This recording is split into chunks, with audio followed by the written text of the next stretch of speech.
My name is Aubrey, and I'm 24 years old. I live in Cleveland, Ohio, though calling it living feels like a stretch. Technically, I sleep in the same room I grew up in, but it hasn't felt like a home in years. Not since I was old enough to understand that in our family, love had conditions. Affection had favorites. And I was never one of them. My mother, Karen, had a way of making me feel invisible without ever saying the words. It wasn't just the cold glances or dismissive tones. It was how effortlessly she could look right through me, as if I were a smudge on the window she refused to clean. My father, Richard, was quieter. He rarely raised his voice. He didn't have to. His silence was heavy enough to keep me in place. And then there's my younger sister, Sophie, the golden child. The darling. The one who never had to earn love because it was handed to her in wrapped boxes and warm meals and constant praise. She could forget birthdays, break dishes, fail assignments, and still be celebrated for trying. Meanwhile, I once came home with an A- in statistics and Mom asked if I'd gotten lazy. Sophie didn't have a job. She didn't need one. She was too focused on building something big, as Karen liked to put it. Translation: she stayed in bed until noon, posted on social media about becoming a future entrepreneur, and somehow had the whole house revolving around her mood.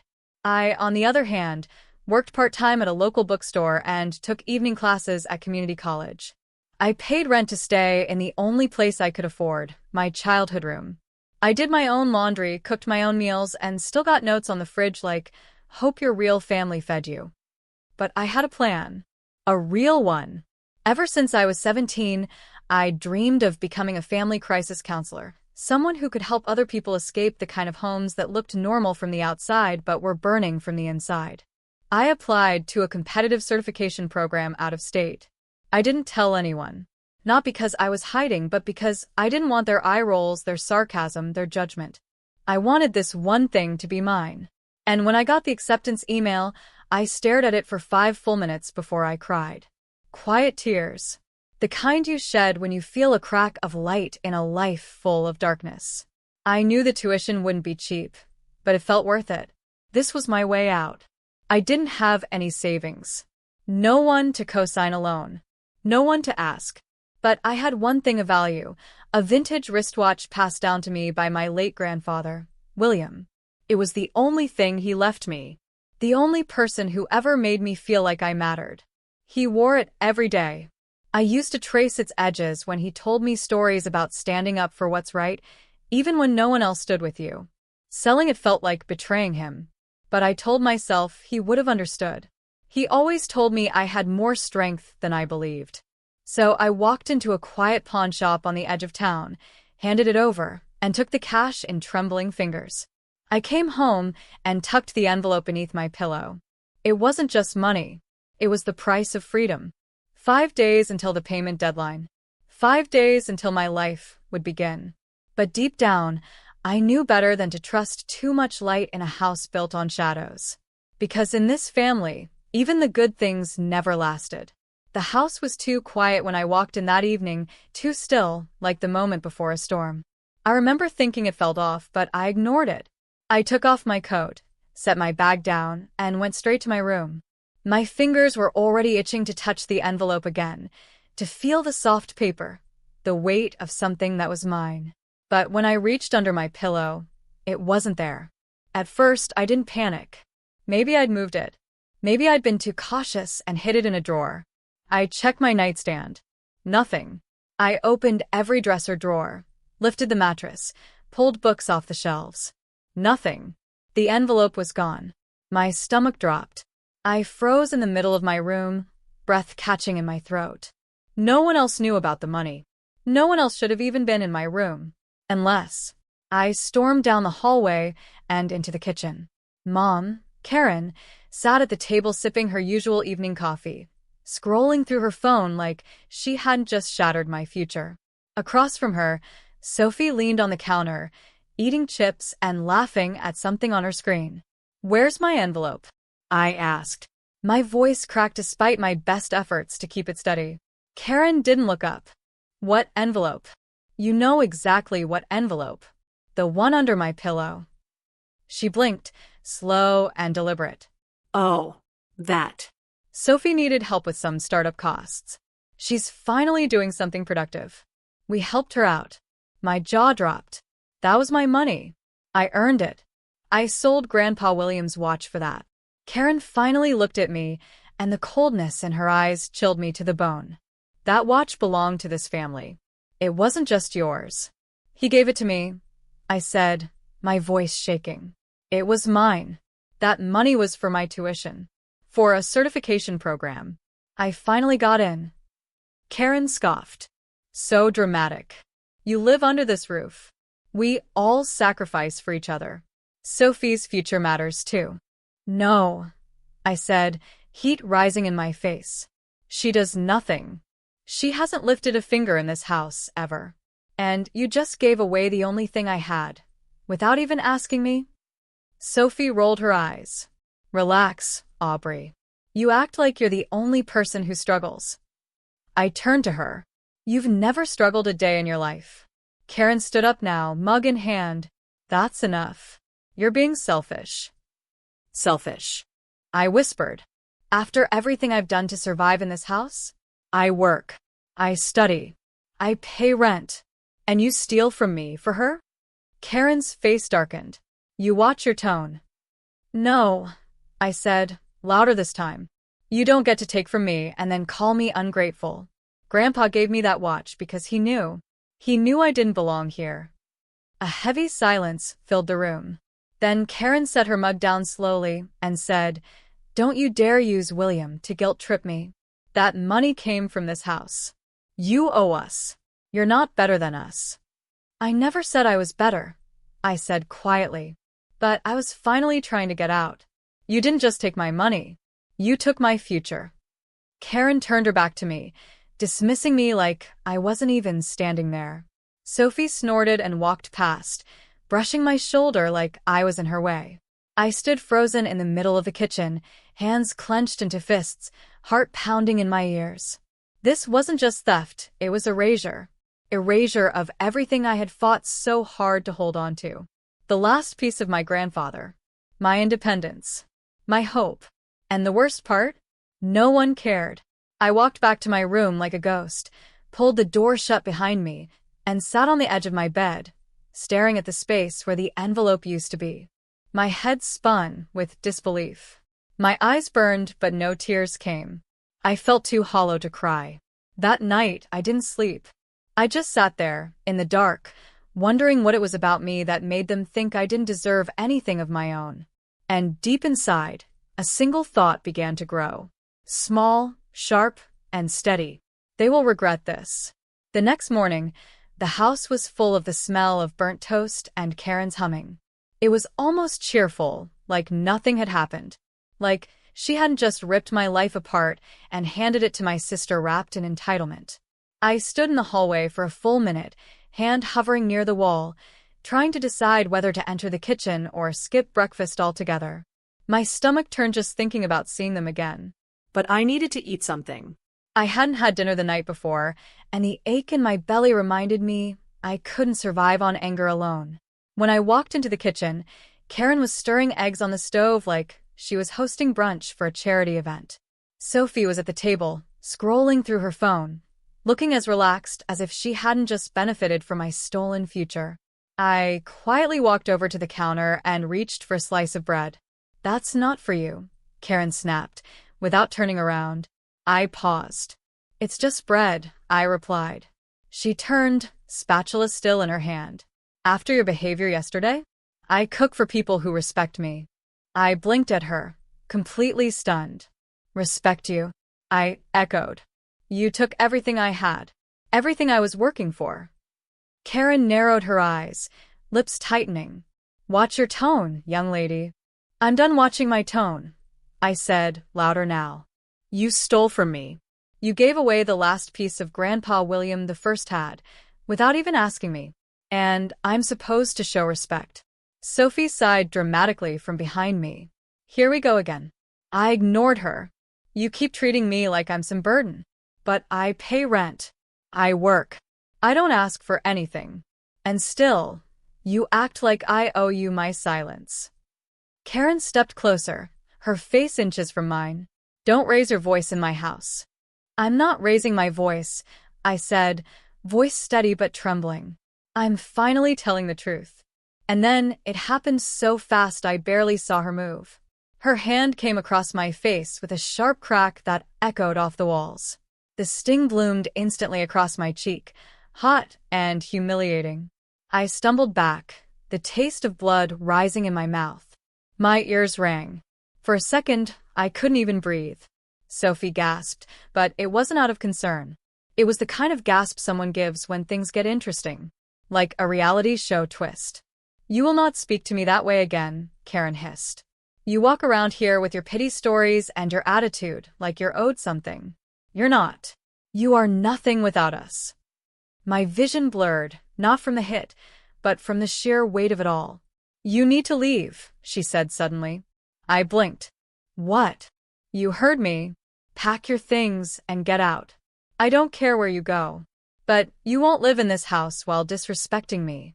I looked over at Sophie, expecting at least a flicker of hesitation.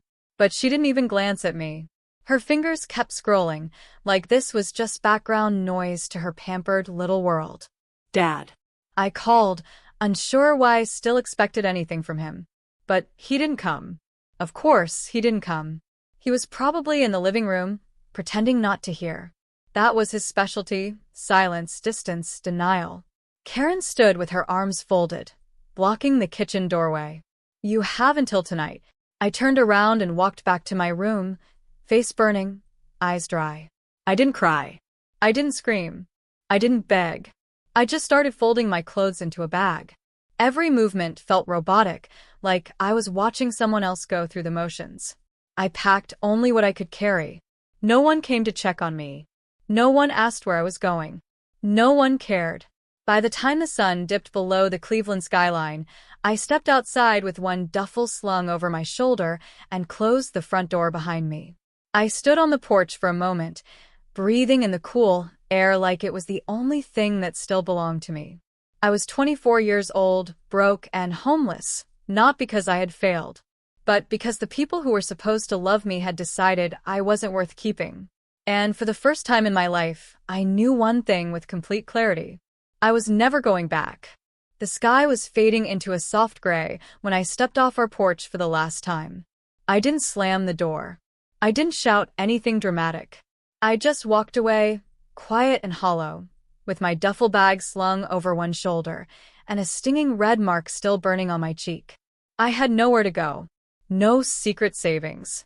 No friend I could call at that hour. I couldn't go to Monica's place. She was just a co-worker, not someone I wanted to drag into this mess. I thought about calling one of the girls from community college, but how do you explain this kind of betrayal without sounding unhinged? So I just walked, one foot in front of the other, through streets that felt colder than they looked. The city lights blurred against my vision, not from tears, but from exhaustion. The adrenaline that had carried me through packing my things was gone now, replaced with a sinking weight in my stomach. It wasn't just that I was homeless, it was that I had been discarded. Like trash. Like noise. I ended up at a bus stop a few blocks from the bookstore where I worked. The bench was cold metal and creaked every time I shifted. I curled my arms around my knees and pulled my coat tighter around myself. I had no idea how long I sat there. Maybe hours. Time lost meaning when the world around you kept moving, but your own had completely stopped. Cars passed. People walked by. But no one looked at me. Not really. And that was the part that broke me. That I could be sitting here, so visibly broken, and still invisible. At some point, my head dropped against a glass behind the bench, and I must have drifted in and out of sleep. Each time I opened my eyes, I half expected it to be a nightmare. That I'd wake up in my room and the envelope would still be under my pillow, and Sophie would just be an annoying sister. Not the reason I lost everything. But it wasn't a dream. It was real. And I was cold. Hungry. Alone.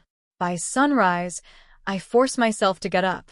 My legs ached, my back hurt from the hard bench, and my throat was dry. I walked the few blocks to the bookstore before it opened and waited outside until I saw Monica's car pull up. I tried to fix my hair in the reflection of the window, but there was no hiding the puffiness in my eyes or the red marks still faint on my face. Monica was sharp. She noticed things. She got out of her car and gave me one of those kind of smiles, the kind people give when they know something's wrong but aren't sure if they're allowed to ask. "You okay?" she asked softly as we unlocked the front door. I nodded too quickly. "Just didn't sleep much." She glanced at my bag. "You staying somewhere safe?" I didn't answer. I couldn't. The words lodged in my throat like a jagged stone. That day at work felt like moving through water. Every customer was a blur. Every task took twice the time. I caught Monica watching me a few times, her eyes filled with quiet concern. As we closed up for the evening, she gently pulled a folded piece of paper from her purse and held it out to me. "I don't want to push," she said, "but just in case. This is a hotline for domestic abuse and crisis help. They're not just for people with bruises. They're for anyone who's been hurt in a home that doesn't feel like one." I didn't say anything. I just took the paper and nodded. That night, I didn't go back to the bus stop. Instead, I sat on the floor of a public library until it closed, reading the number over and over again. Was it really that bad? Was it really abuse? Or was I just being dramatic, like Karen always said? But then I touched the sore spot on my cheek. Thought about the watch. About the envelope. About how nobody asked if I was okay. About how my father didn't say a word when I walked out with a bag full of my life. And I realized I wasn't overreacting. I was surviving. That night, I dialed the number with shaking fingers and whispered the first words to a stranger who actually listened. And for the first time in my life, I didn't feel invisible. The phone rang twice before someone answered. "Crisis Helpline, this is Sarah. How can I help you tonight?" I didn't speak right away. My lips moved, but the words stuck. I sat there on the edge of the library's concrete steps, the city dim behind me, the night cool against my face. I looked at the number scribbled on the wrinkled piece of paper Monica had given me. "Hello," the woman's voice repeated, soft but alert. "Are you safe right now?" That question broke me. Not because I wasn't safe, but because I didn't know how to answer it. Safe? What does that even mean when your home has been a battleground your entire life? My voice cracked. "I think I just need to talk to someone." "You've come to the right place," she said gently. "Take your time." And I did. For the next hour, I poured it all out. My mother's coldness. My father's absence. Sophie's entitlement. The stolen money. The sold watch. The slap. Being thrown out like I was nothing. I didn't mean to tell her everything, but once I started, it was like opening a dam that had been holding back years of silence. Sarah didn't interrupt. She didn't say things like, "That must be hard," or "You poor thing." She just listened, breathing slowly on the other end of the line, making space for my pain without trying to fix it. When I finished, my voice felt raw, like I'd been screaming, though I hadn't raised it above a whisper. "Thank you for sharing that with me, Aubrey," she said. "None of what happened to you was your fault, and you didn't deserve any of it." I blinked, stunned by how badly I needed someone to say that out loud. Sarah connected me to a caseworker named Liam Carter, who specialized in crisis recovery and housing support. His voice was calm and grounded, like someone who'd heard a lot of pain but never got numb to it. "We're going to get you safe first," he said, "and then we'll talk about what comes next." Within the hour, he'd arranged for me to stay at a women's transitional housing facility across town. It wasn't fancy, just a clean, secure space where I could sleep without fear and gather my thoughts. He texted me the address and a code to give the staff at the door. I couldn't believe how quickly things moved after that call. I went from sitting alone in the dark to having somewhere to go. Not home, never that, but somewhere safe, somewhere real. As I rode the late-night bus across Cleveland, I watched the city blur past the windows and thought about everything I'd just said out loud. I had never spoken so freely, not even in therapy years ago when my school tried to intervene during sophomore year. Back then, I was too afraid of what my parents would say, too afraid of being called dramatic. But tonight, I had said it all, and someone believed me. When I arrived at the facility, a kind middle-aged woman named Brenda let me in. She didn't ask invasive questions. She didn't give me a pitiful look. She just handed me a set of sheets, showed me a small, private room, and said, "Welcome. You're safe now." I didn't sleep much that night, but for the first time in weeks, my body wasn't tense. My shoulders weren't drawn up to my ears. I didn't wake up every 10 minutes to check if my door was locked. The next morning, Liam called again. "How are you feeling?" he asked. "Tired," I admitted. "But okay. I think." Good. "We're going to take this one step at a time. I want you to meet with someone, an attorney. She works with survivors like you.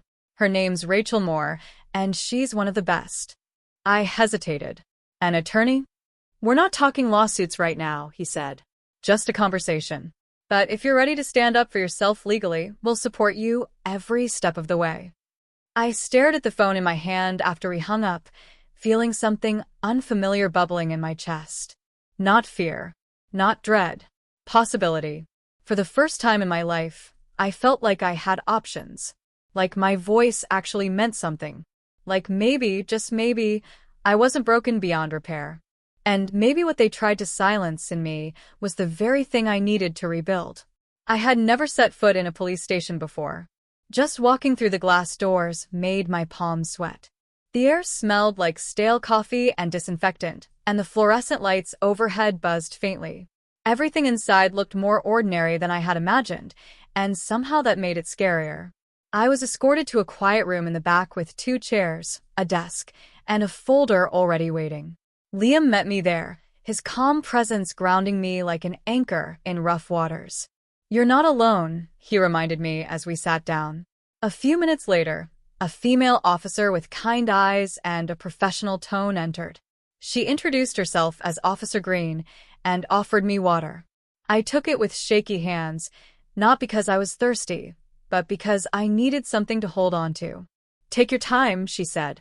"Start wherever you need to." I started with the envelope, the money I had saved, the watch my grandfather gave me. Then I told her about how it was stolen by my mother and handed to my sister, how I was slapped and thrown out of the house, how it wasn't just that one incident, but a lifetime of being silenced, ignored, and erased. As I spoke, I could feel the words becoming heavier in the air. Not because they were hard to say, but because they were finally being heard.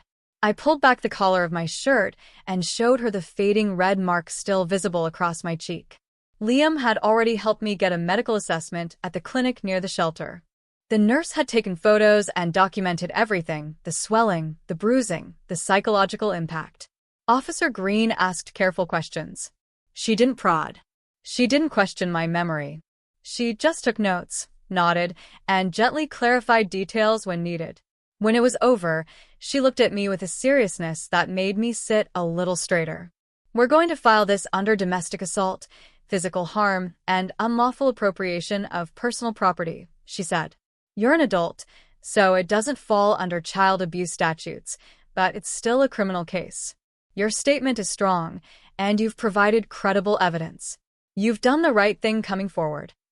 Hearing those words didn't make the anxiety vanish, but it helped. For the first time, someone in a position of power had looked me in the eye and confirmed, "This is not okay." Outside the station, Liam drove me to a small downtown office building where I was scheduled to meet Rachel Moore, the legal aid attorney he'd mentioned. Rachel was in her early 40s, sharp-eyed and composed, dressed in a tailored navy suit that matched her no-nonsense attitude. But her voice was warm, inviting. "I read over your intake," she said, gesturing for me to sit. "You've been through hell, Aubrey, but you're here, and that means something." I nodded, trying not to cry again. I was tired of crying in front of strangers. Rachel didn't waste time.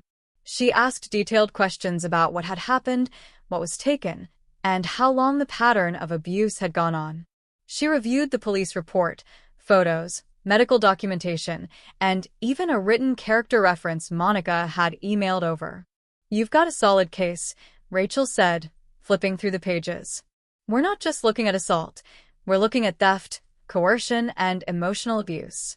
And if your sister knowingly accepted stolen money, she could be liable too." I blinked. "She'll face charges?" Rachel shrugged. "Maybe not jail time, but consequences, yes." She's not a child. And ignorance isn't a defense. A tiny, conflicted part of me still felt guilty. But another part, stronger now, whispered, they did this to themselves. Rachel leaned forward slightly. This case isn't just about punishment, Aubrey. It's about reclaiming what they tried to strip from you, your voice, your future, your safety. That night, back at the shelter, I sat on the bed and held the folder Rachel had given me. My official statement. Witness documents. Medical photos. For years, I had been made to feel like my pain didn't count. That what happened behind closed doors was just family stuff. But now, there was a file with my name on it. A legal recognition that what they did was wrong. That I mattered. As I turned off the light and lay in the quiet, I didn't feel peace yet. But I felt momentum. The slow turning of something long stuck. And I knew this was only the beginning. The courtroom wasn't anything like I imagined. No grand marble columns. No dramatic gavel banging. Just quiet tension, muted colors, and the soft hum of the ceiling vents. But to me, it felt like a battlefield. I sat beside Rachel Moore at the front of the room. Her calm presence reminded me to keep breathing. I kept my hands folded in my lap, my fingers twitching slightly from nerves. Across the aisle sat my mother, Karen, dressed in a stiff gray suit, her expression unreadable. Next to her was her attorney, stern, sharp-eyed, and trying too hard to look confident. Behind Karen sat Sophie, arms crossed, head tilted like she was bored. Like the whole thing was an inconvenience to her social life. Richard wasn't there. Not even a text. Not even an excuse. Part of me wasn't surprised. The other part still ached a little. Judge Denise Parker entered the room with an air of quiet authority. She was in her 50s, with silver-streaked hair pulled into a bun and eyes that missed nothing. She didn't smile. She didn't need to. Her presence said, "Truth matters here." Rachel began with a short, firm opening statement. She presented the evidence one by one. Photos of my fading bruise, the signed medical report, the police documentation, Monica's statement, and a copy of the watch receipt showing its sale, tied to the cash that went missing. Then she asked me to take the stand. My legs trembled as I stood. The bailiff swore me in, and I sat before the courtroom with my voice lodged somewhere between my throat and my chest. But when I looked across the room and saw Karen's cold stare, something inside me steadied. I was slapped and thrown out of my home. I began, after I spoke up about money my mother took from me. Money I earned by selling the last thing my grandfather left me, a watch. That money was for a professional program that would have changed my life. I paused, took a breath, then continued. But it's not just about that one day. It's about years of being overlooked, unheard, unloved. I grew up in a house where my sister was the sun, and I was the shadow no one noticed. Every time I achieved something, it was minimized. Every time I made a mistake, it was magnified. Judge Parker leaned in slightly, listening. I paid rent to live in my childhood room. I worked. I studied. I survived. And when I finally found a way out, a chance at something better, it was stolen from me. By the people who should have been cheering for me. I looked directly at Karen as I said, she didn't just take money. She took my voice. My belief that I mattered. But I'm here now, telling you that I do. Rachel rested our case with quiet confidence. Karen's attorney stood and began her defense. She claimed I was exaggerating, unstable, desperate for attention. She said the watch belonged to the family and the money was shared. She painted me as dramatic, overly sensitive, and ungrateful. But the judge didn't seem convinced. Especially not when Rachel cross-examined Karen and asked her one simple question. Did you ask Aubrey for permission before using the money? Karen hesitated. For just a second. And in that hesitation, everything cracked. No, she admitted. But I'm her mother. I have a right. That's all, Rachel cut in. Sophie was called next. She fidgeted under oath, claimed she didn't know where the money came from, said she assumed Mom gave it willingly. But her smugness slipped under pressure. She contradicted herself twice. After closing arguments, Judge Parker took her time reviewing the evidence. The room was silent, except for the soft tapping of her pen. Then she looked up. This court finds Karen Brooks guilty of domestic assault and unlawful conversion of property. She is hereby sentenced to 2 years in correctional custody with mandatory psychological counseling. Furthermore, a protection order is issued on behalf of the plaintiff. She turned her attention to Sophie. You will perform 80 hours of community service and are warned against future legal negligence in cases involving family coercion. I didn't move. I didn't cry. I just stared straight ahead as the bailiff approached Karen and placed cuffs gently on her wrists. For a moment, her eyes met mine. Still no apology. Still no remorse. And that was fine. Because I didn't need it anymore. Rachel leaned over and whispered, "You did it." But I shook my head. No. I finally stood up for myself. That's what I did. When I walked out of that courtroom into the sunlight, the scar on my cheek still faint, I felt lighter. Not healed. Not whole. But finally free. And that was the first day of everything new. The room was small, just a twin bed, a wooden desk, and one window that let in soft morning light. There were no picture frames, no family photos, no clutter. And yet, it was the first place I'd ever been that felt completely mine. I moved into transitional housing for women recovering from domestic abuse 2 weeks after the court ruling. The staff was kind but not intrusive. There were rules, sure, but they made sense. Respect your space. Respect others. Something I'd never been taught growing up. My first night there, I lay on my back staring at the ceiling, waiting for the yelling. Waiting for the creak of a door that meant someone was coming to take something from me. But it never came. Just quiet. A silence so still it was almost unfamiliar. And yet, it felt like peace. Every morning I made my bed. I opened the window. I played soft music while brushing my hair. It sounds small, maybe even boring, but to me, these little routines felt sacred. No more fridge notes.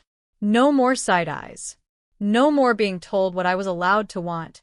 Rachel helped me apply for a victim support grant. It wasn't easy. There were forms, interviews, wait lists. But eventually, the funding came through, enough to cover the tuition I had lost when they stole my envelope. The irony wasn't lost on me, but something inside me had shifted. I didn't want to go back to the same program anymore, not because it wasn't good, but because I had changed. That program was built on the dream of escaping. Now I wanted something deeper, something that didn't just help me escape the past, but helped others out of theirs too. So I enrolled in a new certification program, trauma recovery coaching. It wasn't glamorous. It wasn't prestigious. But it was real. It was purpose. It was personal. Each week, I sat in classrooms with people who had seen different shades of darkness. Some had lost homes. Others had lost children. A few, like me, had simply lost themselves and were trying to find a way back. I listened. I took notes. I cried, sometimes in private, sometimes not. And I realized healing wasn't linear. It wasn't about suddenly being fine. It was about choosing every single day to keep moving forward. One afternoon, I went back to the bookstore where I used to work, not to beg for my old job back, but to say thank you to Monica. She hugged me without asking any questions and slipped a small note into my hand. "You're stronger than you know," it read. "Keep going." I did. I started writing again. Not for anyone else, just for me. Journals filled with things I'd never dared to say aloud. Pain, gratitude, confusion, forgiveness. Not for them, for me. For the girl I used to be. The one who tiptoed through her own house afraid to breathe too loud. Sometimes I'd still hear Karen's voice in my head, sharp, dismissive, condescending. Or see Sophie's smirk in my dreams. But now, I could answer them. Not with anger. With truth. "You don't get to define me anymore." Richard never tried to reach out. Not a word. I heard through Liam that he'd quietly moved out of state. Sophie stayed in the city, but we never crossed paths. And I was fine with that. I stopped looking for closure in people who couldn't even give me decency. Because I'd finally learned something powerful. Closure isn't something they give you. It's something you claim. And I was claiming mine. One quiet morning, one new chapter, one healed piece at a time. The day I received my certification, I sat in the back row of the auditorium with my hands shaking, not from fear, but from awe. A year ago, I was sleeping on a metal bench with a bruised face and no place to go. And now I held a printed certificate that said I was officially a trauma recovery coach. I looked down at my name in bold black letters, Aubrey Brooks, and let the moment settle into my bones. It wasn't just paper. It was proof that I had climbed out of the life they swore I'd never survive. That I wasn't what they called me. That I wasn't broken, I was building. I didn't throw a party. I didn't post it online. I just walked home, hung the certificate quietly on my wall, and sat down to think about what came next. Helping people had never been just a dream. It had been my lifeline. Even when I was drowning, I used to imagine pulling others out. Now, I finally had the tools and the strength to do it. I reached out to the same nonprofit that ran the shelter where I had stayed after the court case. They remembered me. And within a month, I was volunteering, leading support circles once a week for women just starting their healing journeys. The first time I stood in front of that circle, I felt the familiar flutter of anxiety. 12 folding chairs. Soft lighting. No podium. No mic. Just me, a whiteboard, and a dozen pairs of eyes staring back at me, some guarded, some broken, some desperately hopeful. I didn't start with a lecture. I started with the truth. My name is Aubrey, I said.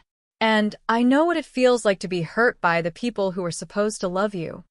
The silence that followed wasn't empty.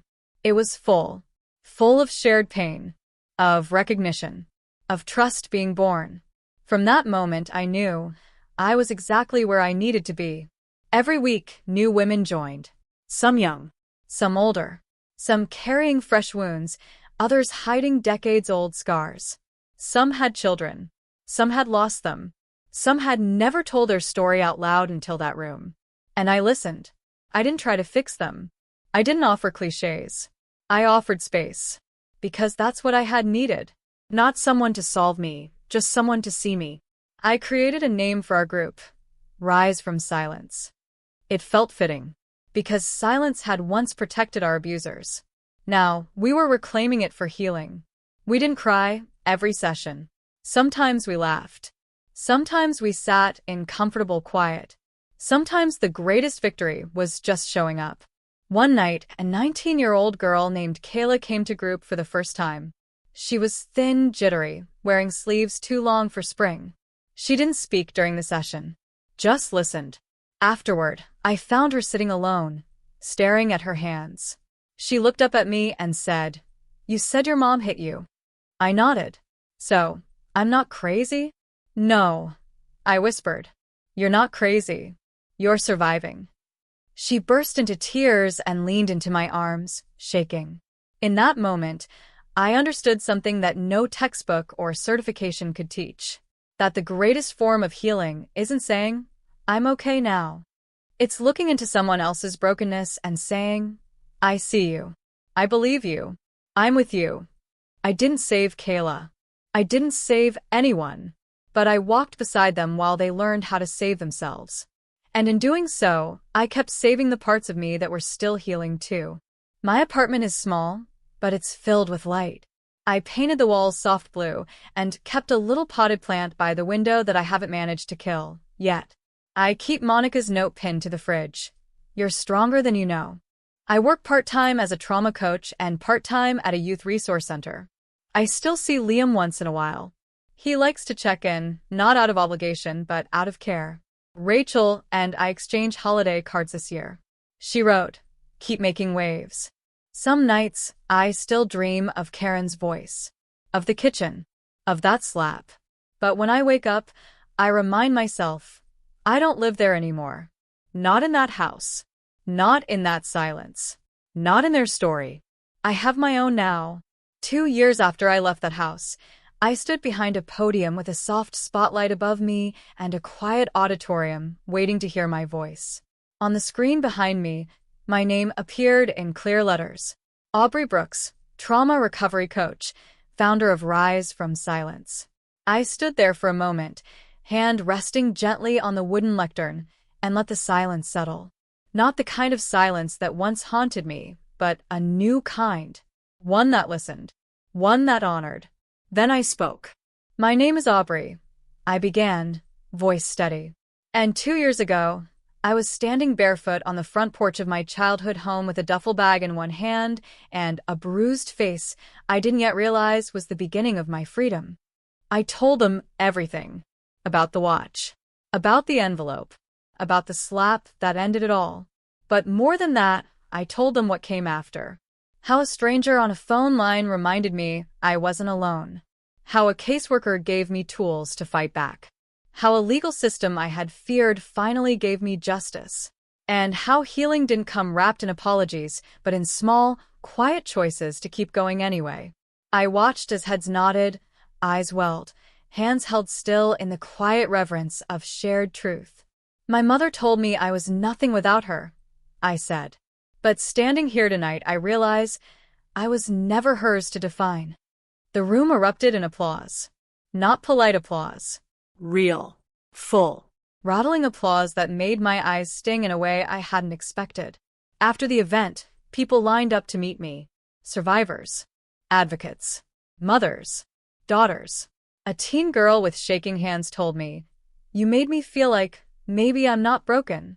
I squeezed her hand and said the only thing I knew to be completely true.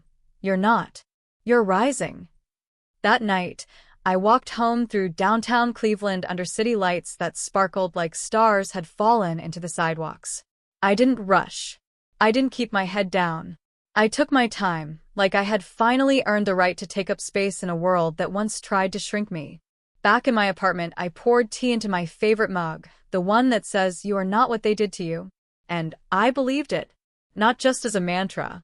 As fact. The scar on my cheek had faded now, just a soft pink shadow, if you knew where to look. But I didn't cover it with makeup anymore. I let it show. It was a part of my story. A chapter, not the whole book. I kept the flyer from the conference. Framed it actually. Not for vanity, but to remind myself that truth spoken out loud can become power. That stories don't just survive, they rise. Every week, I still run my Rise from Silence group. Our circle has grown. We now have 2 rooms, 3 facilitators, and a waiting list. I don't call myself a leader. I'm a companion. A witness. A mirror for those still learning how to see themselves. Kayla, the girl who once cried into my shoulder, now co-leads sessions with me. Her laughter fills the room in ways that make healing feel like celebration. And every time a new voice joins the circle and says, "I've never told anyone this before," I remember exactly why I do what I do. Because pain buried grows mold. But pain shared? It becomes connection. It becomes light. It becomes strength. I don't think I'll ever be the kind of person who forgets what happened. And I don't want to. Forgetting isn't healing. Remembering is. But remembering with power. With purpose. They tried to silence me, but they failed. All they did was light a fire. And I used that fire to build a life they could never take from me again. If this story touched your heart, opened your eyes, or reminded you of the strength within, we invite you to show your support by liking this video. It helps us reach more people who need to hear stories like Aubrey's, stories of resilience, truth, and healing. We'd love to hear from you in the comments below. Whether you've experienced something similar, want to share a message of encouragement, or simply want to reflect on what stood out to you, your voice matters here. And if you haven't already, make sure to subscribe to our channel for more powerful, real-life inspired stories every single week. Because every story deserves to be heard, and healing begins when we listen. Thank you for watching, and remember, your pain is real, your strength is greater, and you are never alone.